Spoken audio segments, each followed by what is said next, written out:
Film pertama itu produsernya namanya Pak Shankar. Oke. Indika kalau nggak salah nama PH-nya Indika Entertainment. Sutradaranya pertama kali Toto Hudi. Lah, Toto Hudi. Iya, Toto Hudi yang bikin Spontan. Iya. Itu Cing, director film pertamaku. Toto Hudi. Iya. Toto Hudi itu teman siaran gua. Oh alah. Bisa begitu jadinya, bisa ada. Iya kan? Bisa ada sama-sama. Bener Cing. Pak Toto Hudi itu adalah sutradara film pertamaku. Tahu nggak kalau dia adalah penari Michael Jackson? Bukan penari Michael Jackson. Piawai menari ala Michael Jackson. Yang gitu-gitu? Iya, semua persis. Cuman mukanya aja nggak persis ya. Aduh, Mas Toto.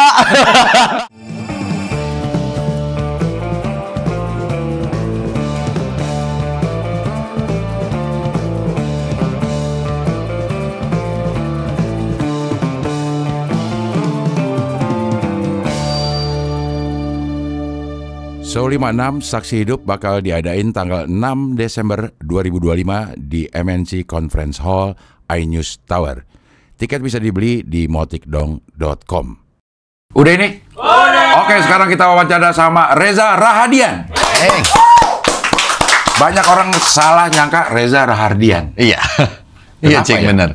Lebih banyak orang nyangka Reza Rahardian. Kayaknya lebih gampang kesebut kali ya. Rahardian gitu, langsung gitu. Kayaknya kalau Rahadian tuh ketemu huruf A dan D tuh nyambung gitu kayaknya susah. Ketemu A dan D. Rahadian. Harus ada selipan harus ada R-nya. selipan lain R-nya gitu. R-nya Rahardian. Tapi ya udah sampai di titik dimana aku nggak pernah mengkoreksi juga ya kalau ada awal-awal lo koreksi. Awal-awal Rahadian, lama-lama ya nggak apa-apa. Iya. Artinya apa sih Rahadian? Rahadian tuh gabungan dua nama bapak sama ibu. Rahim dan Dian. Oh, Rahim sama Dian, ya. Dian itu nama ibu. Pratiwi Widiantini, Bapak Rahim Syahpolo. Jadi kalau diartikan itu adalah pelita kasih sayang. Ya, kira-kira begitu. Aja. Reza Rahadian itu artinya pelita kasih sayang. Iya, pelita kasih sayang. Iya. Dan sekarang udah jadi sutradara nih. Sedang mencoba. Tapi percobaannya aja udah dapat banyak banget penghargaan. Alhamdulillah, Cing. Alhamdulillah. Aku nggak bakal manggilnya Cing. Nggak apa-apa dong. Manggil asal jangan Jing ya. Lebih cocok Jing sih sebenarnya tapi nggak berani ngomong. Kalau film dapat ikut serta di Busan itu ininya gimana sih apa prosedurnya prosesnya? Setelah filmnya jadi, kami dari filmmaker udah ngerasa cukup firm sama film ini, kirim biasa aja sih Kang. Dia nggak harus ada harus sudah tayang, harus apa? Enggak. Jadi mereka justru biasanya menantikan untuk bisa world premiere apa enggak. Udah tayang, ditanya dulu udah tayang di mana aja atau ada penerimaan di festival lain atau tidak, karena mereka maunya eksklusif. Oke. Kalau bisa ini world premiere di kami. Gitu. Tapi itu kalau selected ya, kalau terpilih gitu, karena belum tentu terpilih juga. Bisa nggak film misalnya yang satu di Busan, satu kirim ke kalau mengirim bisa banget, bisa. Tapi ya tinggal kita tunggu kabar, karena setiap festival kan udah punya timeline-nya tuh, mereka kapan. Jadi kalau misalnya keterima di 2 festival bersamaan gitu, ya kita harus pilih. Karena biasanya salah satunya tetap maunya world premiere. Iya. Yang di Busan si Pangku ini diikut sertakan kemana aja? Pangku ada Red Sea, ada kalau ikut serta ya. Iya. Red Sea, kita daftar juga di Golden Horse di Taipei, terus ada beberapa festival lain. Dan yang terpilih di Busan atau di tempat lain juga? Di pertama kali sebenarnya perjalanan Pangku itu dimulainya di HAF tuh Hong Kong. Oke. Di Hong Kong, dari Hong Kong kita dapat kesempatan untuk presenting filmnya di Cannes Film Festival, di Marché de Filmnya. Terus kemudian masuk di Busan world premiere, terus nextnya di Taipei. Kalau presenting di Cannes itu maksudnya tapi bukan tayang filmnya. Oke. Bukan berkompetisi juga. Jadi hanya berkesempatan untuk pitching project kayak feature project gitulah. Gitu. Kita pitch ideasnya, kesempatan untuk ketemu sama mungkin calon-calon kolaborator lain gitu. Itu udah jadi film? Udah. Kalau yang di mana yang gue dengar ya, Res? Katanya yang di Bandung, yang di Jogja atau di mana gitu? Jav ya. Itu katanya film belum jadi juga Iya. Belum selesai banget gitu udah Bahkan diikutin. ada film yang skripnya belum ada, tapi sinopsisnya udah ada, itu boleh ikut serta namanya JAF Feature Project. Disitulah Pangku berawal. Sebagai referensi aja ya, Ya. harus nyebut film lain. Nah, ada nggak film yang kita kenal paling nggak yang memang berawal dari JAF terus jadi terus ini? Karena JAF Feature Project ini baru ada di tahun kami ikut serta. Itu baru tahun pertama JAF Feature Project dibuat melalui JAF Market. Jadi ya salah Memang satu angkatan pertama lah. Angkatan pertama. Gitu. Ini tahun berapa, Res? Tahun lalu. Tahun lalu. Setahun yang lalu. Lah itu siapa tuh yang maksudnya oke juga ya, maksudnya ide untuk bikin apa kayak program kayak gitu. Memang di luar negeri itu apa namanya Iya, kalau di luar negeri udah banyak dan kita merespon JAF rasanya merespon itu, kemudian membuat skalanya menjadi lebih besar. Ada JAF Market. JAF Market itu tempat benar-benar semua production company dan lain-lain itu memamerkan karya mereka, mencari potential partner dan lain-lain. Dan sekarang aku bisa bilang kalau ngelihat di Asia Tenggara, JAF Market bisa dibilang salah satu yang terbesar. Di Asia Tenggara. Film luar ada nggak yang ke situ? Ada. Oh, ada juga. Ada film bisa dari Malaysia, bisa dari macam-macam, dari Kamboja atau dari mana gitu yang mau ikut pitching project-nya. Iya.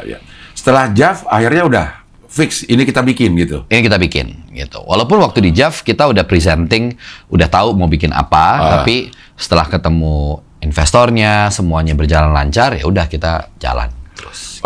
Skrip kan memang lo yang buat. Sama Felix ya, berdua. Felix Nesi. Bercerita tentang hubungan ibu sama anak. Itu apa yang melatar belakangnya itu? Ya, melatar belakangnya sebenarnya pertama karena fenomena kopi pangku. Fenomena kopi pangku di wilayah Pantura. Terus kemudian ada sebuah gagasan tentang bicara apa ya tentang perempuan. Udah banyak sebenarnya kita ngomongin ibu dan anak, tapi dalam perspektif ini apa yang mau diangkat? Inspiratif utama datang dari mamaku sebagai seorang single parent, dan sebagai anak yang tumbuh bersama single parent tentu punya banyak cerita, punya banyak memori yang akhirnya itu yang melatar belakangi membuat 3 komposisi ini jadi satu. Gitu. Lahirlah Pangku. Kopi Pangku lo tahu dari mana, Riz? Syuting. Pernah jadi supir? Maksudnya itu memang ada, tapi kayaknya ini isunya tuh niche gitu, orang yang sering di Pantura yang mungkin lebih familiar gitu ya. Gitu. Waktu itu syuting di daerah sana, di daerah Indramayu. Terus tiba-tiba driver yang biasa kan kalau syuting ada antar jemput, itu ngajak, Mas mau lihat-lihat nggak ada tradisi kopi Pangku daerah sini gitu. Terus saya bilang, di mana? Ya nanti saya ajak. Dibawa lewat, terus saya cuma lihat-lihat gitu, nggak turun gitu, lihat-lihat aja. Terus kayak, wah menarik sekali tempat ini gitu. Ada kehidupan yang seperti ini, saya nggak pernah lihat di Jakarta gitu. Terus tiba-tiba terpikir, kayaknya kalau one day bikin film, ingin sekali latar belakangnya ini. Settingnya dan lain-lain. Agak mahal loh harganya loh, 350.000, 50.000 kopinya, 300 pangkunya katanya. Kok tahu? Cing kan pernah waktu itu lagi syuting. Terus ada driver kan yang antar jemput gitu, ngajakin. Cing mau nggak mampir di sini? Reza kemarin mampir loh. Udah duluan. Iya. Tapi tahu bahwa ada konflik antara. Ya kita sering dengar lah kalau wanita-wanita yang seperti itu di belakang kehidupannya juga mereka berjuang. Pasti ada pertentangan, pergolakan batin. Pasti. Itu taunya dari.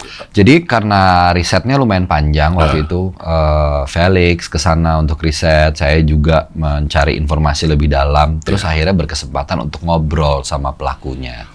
Sama pelakunya nih. Jadi sama mereka-mereka yang bekerja di bidang itu, dan berceritalah ada. Jadi hampir sebagian besar yang ada di naskah ini adalah penggalan cerita-cerita mereka. Gitu yang kami adopt ke dalam sebuah naskah yang menurut kami kayak, wah ini cerita yang penting nih untuk diceritakan bahwa mereka adalah manusia, mereka bekerja.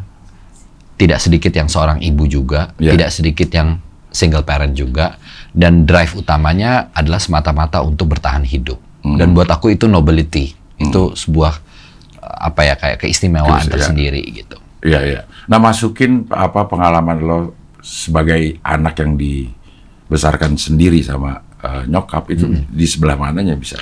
Perjalanan tokoh Sartika dan Bayu ini sebenarnya. Oke. Sartika itu tokoh utama dalam film Pangku, dan Bayu adalah anaknya yang kemudian mengalami pergulatan batin, kemudian bagaimana anak melihat ibunya dengan pekerjaan seperti itu, mulai ada call yang ini kayaknya nggak nyaman sekali untuk dilihat pekerjaan ini, kenapa sih ibu harus kerja sampai malam, kenapa ibu kerjanya seperti ini dan lain-lain. Jadi aku memasukkan bagaimana relasi kami berdua, kami tuh aku dan mama gitu ya, di dalam sebagian dari struktur cerita ini. Kayak soal pendaftaran sekolah gitu, bagaimana sulitnya bahwa nama bapak adalah nama yang harus ada di ijazah, nggak bisa nama ibu dan lain-lain.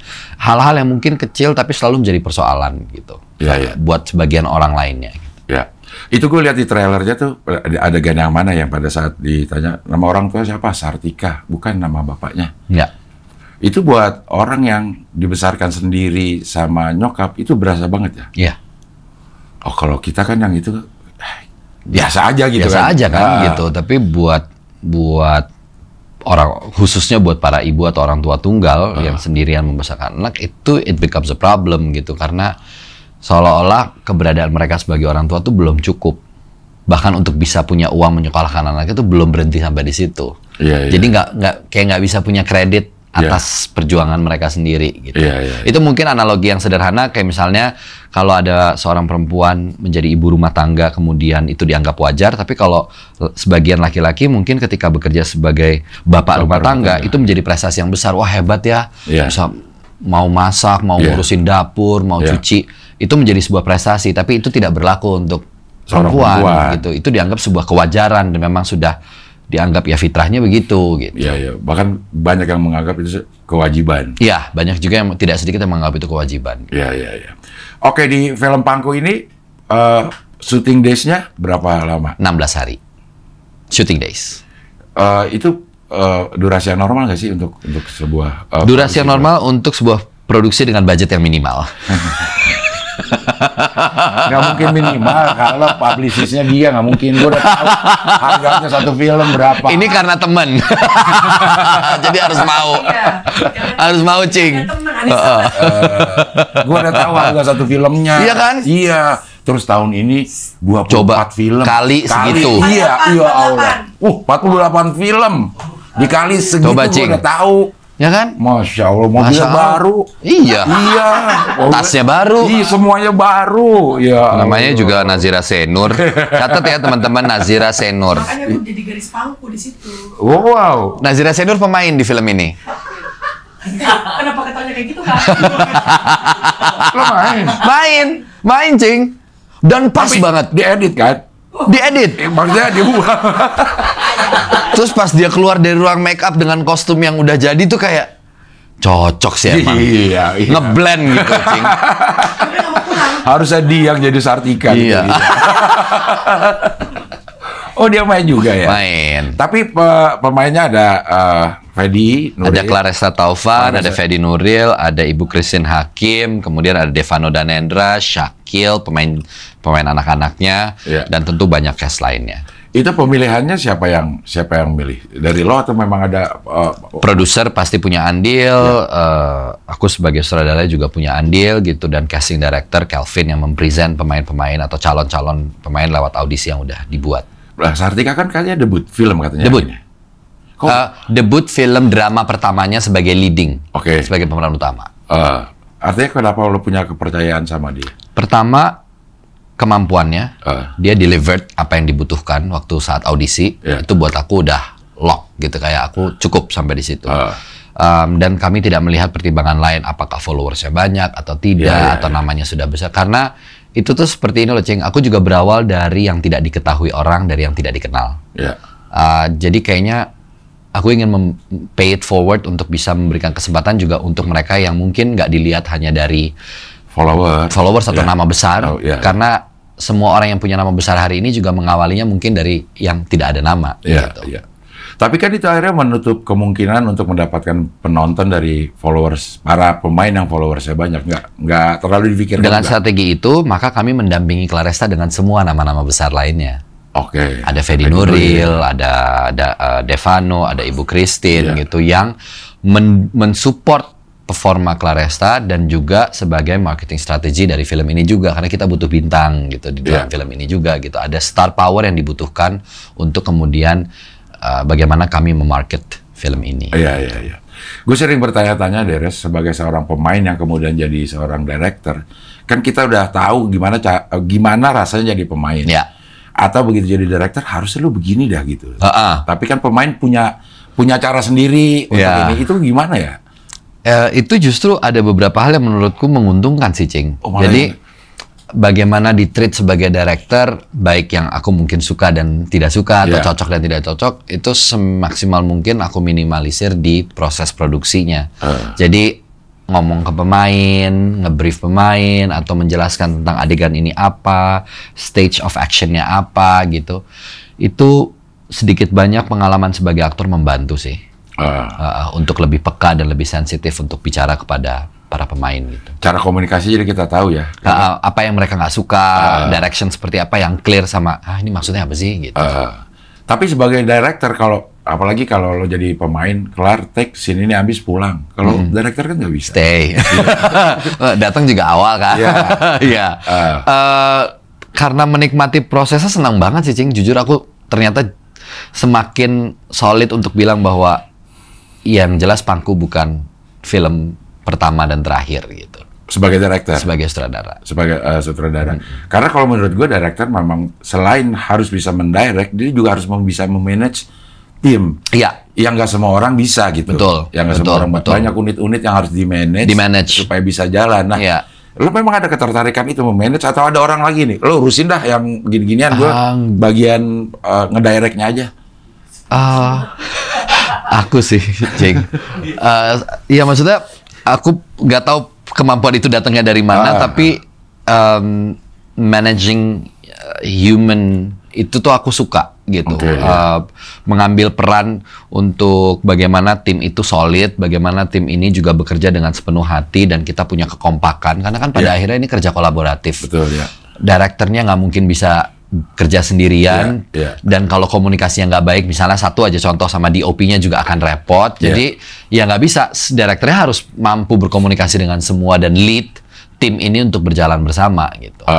Karena gue beberapa juga sering dengar gitu, apa namanya, pada saat ada seorang director yang mungkin mengarahkan, dia jago gitu, tapi memanage tim produksi dia emosian. Lo termasuk yang emosian atau yang ternyata kalem? Kalau nge-manage tim sih enggak sih, kalem sih, lumayan stabil.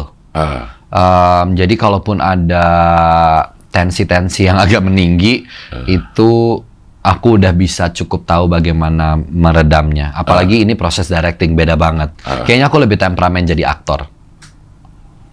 Nggak mau disuruh sama ini? Bukan nggak mau, tapi mungkin kadang-kadang kalau ada sesuatu yang nggak make sense, tuh aku lebih fight-nya tuh lebih besar gitu. Argumentasinya tuh lebih kuat untuk terus argue terus gitu. Kenapa harus begini? Ini kan nggak make sense, ini gini-gini misalnya gitu. Nah itu yang membuat lo sebagai director juga lebih terbuka artinya ya? Akhirnya lebih terbuka. Dan menerima masukan dari teman-teman, aku juga merasa jauh lebih terbuka. Teman-teman pemain, Res kayaknya gua nggak nyaman deh untuk kayak gini, boleh kayak gini, nggak boleh banget. Selama itu serve the story, serve the character, kenapa enggak gitu.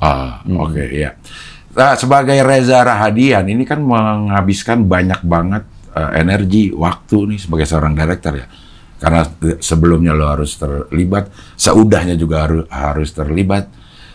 Banyak menolak ini nggak, tawaran film pada saat mengerjakan Pangku ini? Lumayan lama untuk nggak syuting malah akhirnya memang. Karena Pangku ini? Karena Pangku. Karena mau fokus menyelesaikan film ini sampai tuntas, memastikan bahwa aku hands on di film ini full, sampai color grading kami beres, sampai kami picture lock, sampai DCP udah mulai copy, ya aku dedicate waktunya memang buat film ini. Setelah itu baru kembali syuting. Jadi produksinya nggak ditolak tapi dipending. Tapi kalau yang nggak bisa nunggu, pasti nungguin. Kalau yang mau nungguin pasti nungguin, masih bisa nunggu. Tapi ada yang nggak mau nunggu, ya mereka jalan. Aku nggak terlibat. Gitu. Kayaknya kalau mereka nggak mau nunggu, akhirnya bubar kayak. Enggak dong, Cing. Enggak dong. Tapi awal-awal lo ini model ya, Res? Iya, model majalah remaja, Aneka Yes. Aneka Yes. Iya. Bareng sama Fedi waktu itu? Enggak dong, Cing. Enggak ya? Tapi Fedi model juga, Cing. Iya, makanya Fedi model juga. Dia bilang bareng sama Nico, Fedi. Fedi sama Nico. Oke. Fedi, Nico, Vino kalau nggak salah tuh. Iya. Satu liftingan iya. tuh, satu angkatan. Aku 2004. Oke. Tapi masuknya di model majalah remaja. Kalau Fedi kan professional model, Oke. catwalk gitu, dan foto model ya. Kalau aku masuknya ya di pemilihan majalah remaja gitu. Emang ikut atau kalau Fedi kan lagi beli buku ditawarin? Ditawarin. Iya. Emang ikut, ini niat. Oh, niat. Daftar.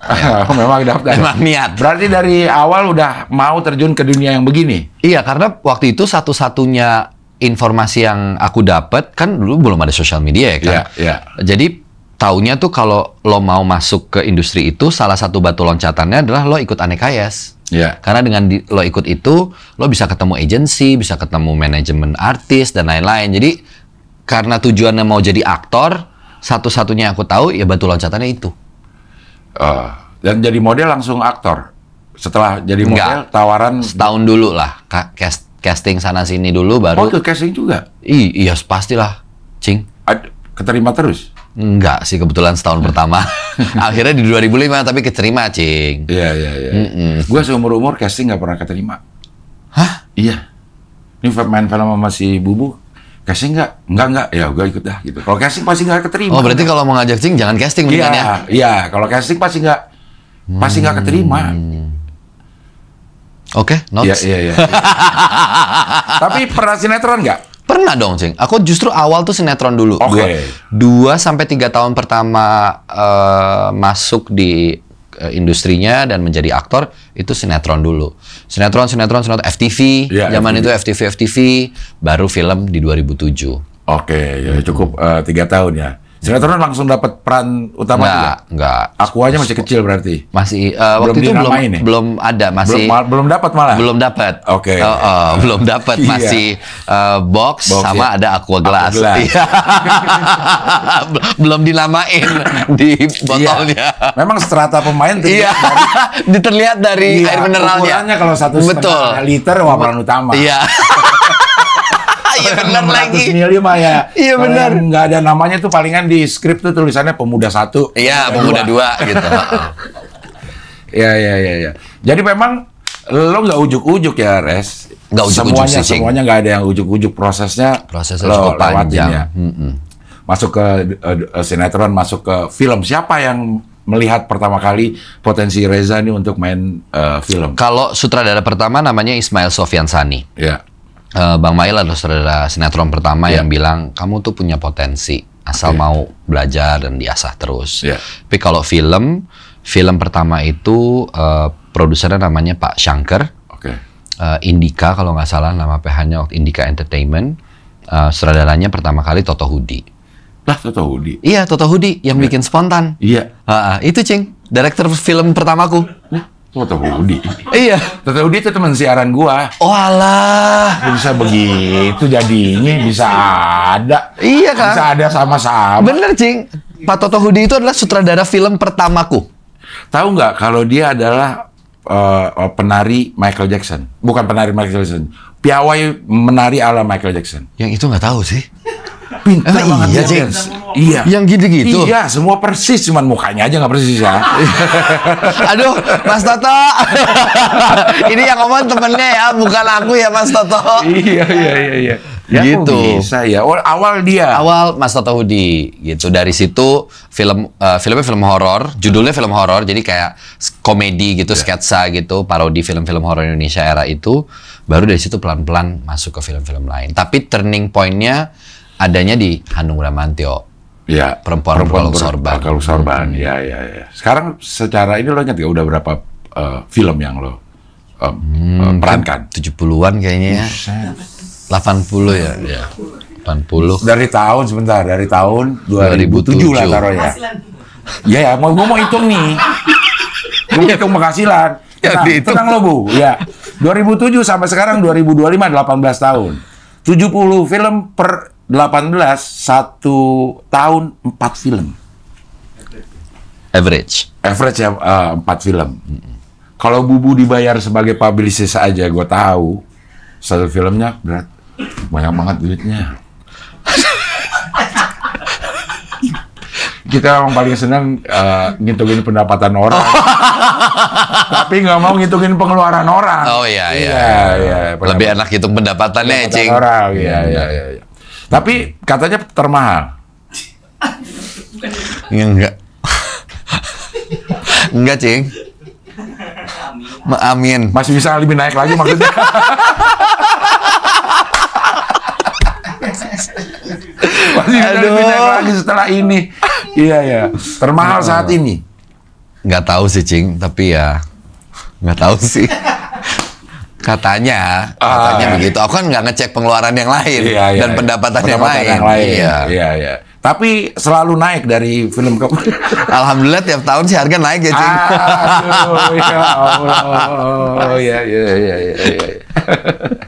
Oke, di Pangku ini apa yang lo harapkan? Harapan apa yang paling penonton banyak ya itu banyak yang bilang itu bonus lah. Iya. Tapi sebenarnya apa yang pengen lo sampaikan? Bahwa setelah menonton film ini mudah-mudahan bisa sedikit memberikan percakapan antara orang tua dengan anaknya, bentuk komunikasi yang bisa lebih in-depth, lebih intimate, kemudian bisa, tentu penonton sih Kang pada akhirnya tetap menurut aku sangat berharap, bohong banget kalau ya nggak ngarepin sih, ada, dan kami punya target juga penontonnya kira-kira di angka berapa yang menurut kami visible untuk film ini.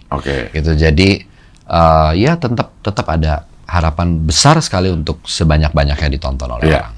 Res, ini gue tanyain hampir ke setiap yang hadir di sini ngomongin film. Kenapa kalau di luar negeri film itu dihitung pendapatannya? Kalau kita dihitung penontonnya. Kenapa ya? Keterbukaan informasinya kali ya, yang mungkin perlu dikaji ulang. Bahwa Malaysia aja, negara tetangga, itu juga menghitung berdasarkan pendapatan. Gitu. Nah itu yang mungkin selama ini juga, apakah tolak ukur penonton lebih seksi misalnya, sehingga itu kita langsung resonate sama penontonnya, atau memang mungkin ada masa di mana barangkali suatu hari nanti kayaknya ngitung pendapatan aja lebih asik gitu. Bisa jadi juga begitu. Kalau jumlah penonton kayaknya memang lebih bisa, udah ditonton segini orang nih. Mungkin itu bentuk resonansi yang lebih asik gitu ke audiens dan sebagai marketing promotion. 9 juta penonton, 6 juta penonton, 1 juta penonton, kayaknya lebih ada gaung yang nge-grab orang. Apa mungkin jangan-jangan karena majority kita FOMO-an kali ya, jadi kalau ngelihat yang udah segitu, wah gue belum nonton ih, pengen nonton gitu. Tapi kalau angka jatuhnya hitung-hitungan, pendapatan filmnya udah banyak. Ya udahlah, cukup lah. Tunggu Netflix aja. Jangan-jangan gitu jadi ya. Iya. Tapi ini udah dibeli sama OTT. Sedang dalam proses negosiasi, alhamdulillah. Ya. Jadi udah ketahuan lah dari OTT berapa persen. Tinggal berapa target untuk balik modal. Hitung-hitungan lagi ya. Iya. Kayak Cing cocok jadi produser ya? Iya, bener, gue ngitung-ngitung mulu kalau ini. Berarti harusnya jadi produser aja, Cing. Bagian ngitungnya aja ya, bukan bagian yang bayar. Gue mau. Ayo gue hitungin sini gitu. Ada nggak Bu yang cuma ngitung doang? Ada, finance. Finance film. Iya. Oke, ini bisa ditonton di bioskop mulai tanggal 6 November di bioskop. Iya, Cing. Gala premiernya udah? Gala premiernya iya dong, tanggal 28. 28 apa? November. 28 Oktober bulan 28 ini. 28 Oktober. Oke, jadi belum umroh gue, Bu. Alhamdulillah, Cing. Kenapa? Alhamdulillahnya kayak gue. Iya, kayak kurang kayak perlu tobat gitu ya, Cing. Gitu iya. Gitu. Parah banget lo, Bu. 28 Oktober jadi belum bisa lihat testimoni dari orang yang belum yang nonton ya. Oke, Reza, mudah-mudahan berhasil. Terima kasih banyak semua ya, yang direncanakan bisa tercapai. Terima kasih, Cing. Bisa jadi pemicu banyak film yang salam buat temennya Mas Toto. Iya, nanti gue masih sering kontak-kontakan kok ya. Oke, terima kasih sekali lagi. Sehat-sehat. Terima kasih banyak. Iya. Oke, sampai ketemu lagi di wawancara dengan tamu-tamu berikutnya.